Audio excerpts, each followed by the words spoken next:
Алтыншы кезең – қарсылықпен жұмыс. Егер де клиент сізге ойланамын, немесе қымбат десе, ол телефон алмаймын деген сөз емес. Ол клиенттің ішіндегі күмәні бар деген сөз. Сол күмәніне біз жауап беру керекпіз, клиентке көмектесу керекпіз. Күмәнданып тұрған мәселесіне жауап беру үшін біз 4 қадамнан тұратын алгоритмді қолданамыз. Бірінші қадам – қабылдау. Бұл қадамда біз клиентті түсініп тұрғанымызды көрсету керекпіз. Екінші қадам – нақтылау. Осы қадамда біз клиенттің қарсылығымен дауласпаймыз. Неге осындай ойға келгенін анықтаймыз және де соны логикалық түрде түсінуіміз керек. Үшінші қадам – шын қарсылықты анықтау. Клиент бізге жалған қарсылықты айтуы мүмкін, сылтауды, немесе шын қарсылықты нақты себебін. Біз соны ажырату керекпіз. Төртінші қадам – шешім ұсыну.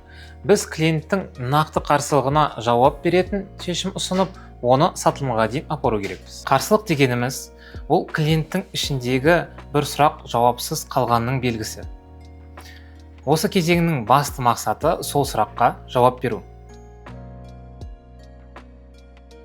Ендеше клиенттің кез келген қарсылығын мен атап өткен 4 қадамдық алгоритммен шеше алатын боласыз.